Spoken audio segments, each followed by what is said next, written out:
Ahojte a vitajte na mojom kanáli. Dnes vás vezmem na výnimočné miesto Beckovský hrad. Nachádza sa v malebnej obci Beckov na západnom Slovensku, ktorá je známa práve týmto majestátnym hradom. Jeho poloha na strmej vápencovej skale, ktorá sa vypína približne 60 metrov nad okolím, bohatá história a architektúra z neho robia jedno z najkrajších miest, ktoré môžete navštíviť. Hoci nie je najväčší na Slovensku, rozhodne patrí medzi tie najpôsobivejšie. Práve sa nachádzame na námestí priamo pod hradom, kde stojí aj kaplnka svätého Jána Nepomuckého, známa ako Svätý Janko. Po ceste míňame kúriu Beckov, ktorá bola kedysi známa svojim ubytovaním, reštauráciou a wellness centrom.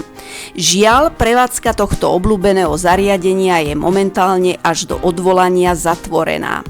Zastavíme sa aj pri Lipovom parku a pri cukrárni pod hradom zabočíme doľava. A odtiaľ už vedie jasná cesta priamo na hrad. Nemôžeme sa pomýliť.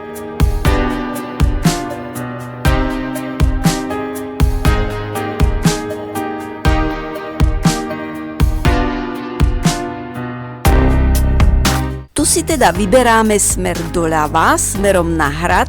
Neskôr sme sa však vybrali aj napravo na vyhliadku Okno do minulosti, odkiaľ sú neskutočne krásne výhľady na hrad, ktoré ste mohli vidieť hneď na začiatku môjho videa. Priamo pri vstupe do areálu hradu sa predávajú vstupenky. Ceny vstupného pre rok 2025 sú veľmi priaznivé.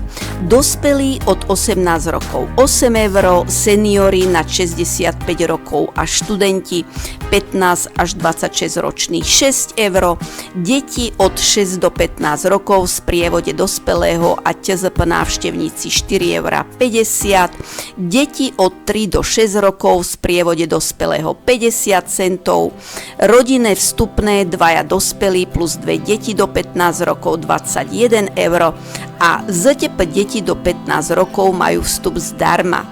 Návštevu hradu Beckov môžete absolvovať individuálne alebo so sprievodcom, pričom výklad základného okruhu je zahrnutý v cene vstupného.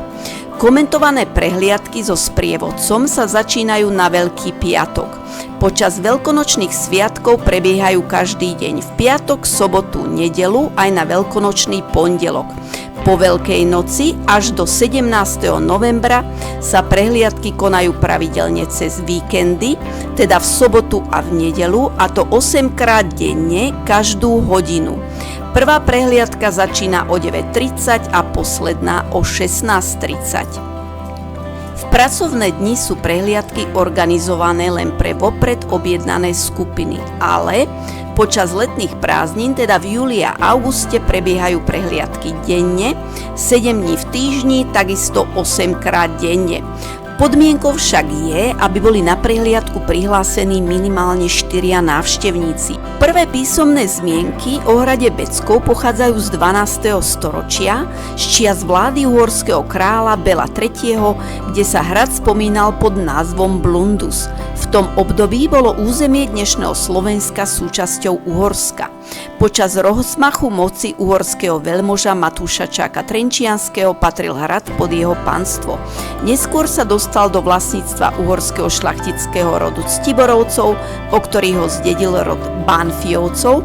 V roku 1729 hrad vyhorel a požiar ho výrazne poškodil. Hrad Beckov má niekoľko nádvorí alebo podlaží. Teraz sa nachádzame na hlavnom alebo dolnom nádvorí hradu, kde je aj hlavný vstup a kde sa nachádzali hospodárske a administratívne budovy.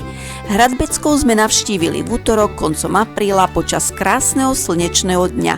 Pripájame sa k jednej z 2 školských exkurzií, ktorú sprevádzala Zdenka oblečená v krásnom dobovom žltom kostýme. Druhú skupinu sprevádzal pán riaditeľ. Atmosféra je živá, plná detskej zvedavosti. Zdenka aj pán riaditeľ mi dovolili zaznamenať niektoré časti rozprávania, takže si môžete vychutnať kúsok z toho, čo sa dozvedáme aj my. Zdenka hneď na začiatku zapája deti a učí ich dobové kruhové tanečky, čím si okamžite získa ich pozornosť a úsmevy.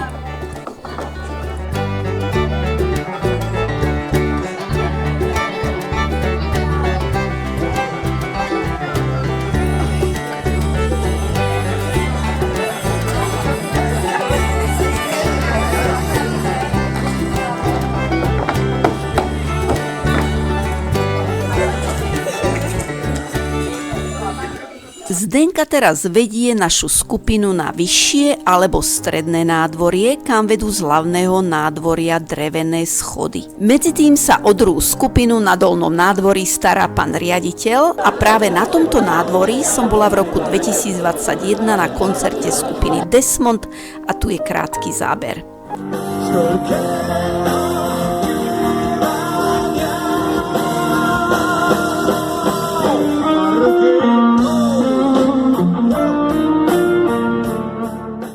Teraz sa naša skupina presunula na stredné alebo vyššie nádvorie hradu, odkiaľ je krásny výhľad na Beckov.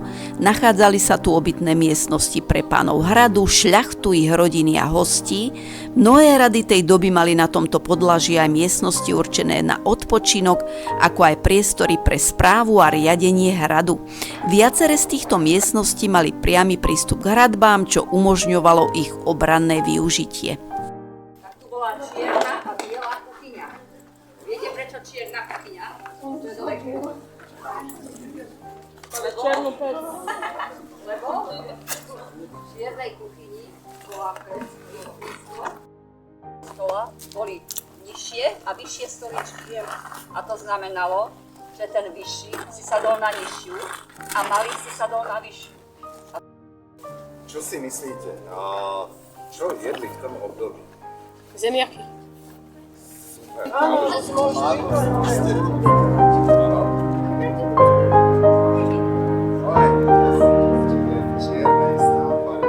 A teraz sa už presúvame na horné podlažie hradu, ktoré predstavovalo strategicky najdôležitejšiu časť hradu, keďže sa nachádzalo v najvyššej polohe a poskytovali výborný výhľad na okolitú krajinu, čím plnilo dôležitú obrannú funkciu.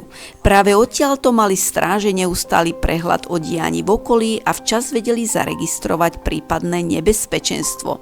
Na tomto podlaží sa nachádzali obranné prvky, ako sú strážne veže, strielne a úseky hradieb, ktoré slúžili na aktívnu obranu hradu počas obliehania.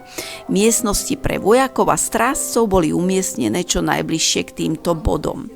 Zbrojnica, priestor na uskladnenie zbraní, brnení lukov, kuší, kopí a iných obranných nástrojov. Zbrojnica musela byť ľahko dostupná v prípade náhleho útoku. Skladovacie priestory, kde sa uchovávali zásoby potravín, vody, paliva a iného vybavenia, potrebného počas dlhšieho pobytu alebo obliehania. Ich poloha v najvyššej časti zabezpečovalo ochranu pred prípadným zaplavením či útokom. Kaplnka, podľa historických prameňov sa predpokladá, že práve na hornom podlaží v blízkosti obytnej časti bola umiestnená aj gotická kaplnka, ktorá bola duchovným centrom hradu. Slúžila šlachte aj vojenskému personálu. Okrem toho sa tu nachádzali aj ďalšie obytné miestnosti, pravdepodobne s vyššou mierou súkromia, určené pre vyššie postavených členov rodiny alebo hostí. Tieto priestory mohli byť v čase mieru aj pohodlným miestom na oddych, no v prípade útoku sa rýchlo premieňali na obranný bod. Horné podlažie bolo prepojené vnútorným systémom schodísk a chodieb s nižšími časťami hradu a hradbami, čo umožňovalo rýchly presun obrancov. A teraz sa už nachádzame na najvyššej časti hradu, tzv. Zelenej terase, ktoré sa v minulosti často využívali na oddych, pozorovanie okolia alebo pestovanie rastlín. Táto terasa bola pravdepodobne aj miestom na obranné účely a umožňovala lepší výhľad na prístupové cesty. Ak ste ešte na tomto krásnom hrade neboli, určite si návštevu nenechajte ujsť.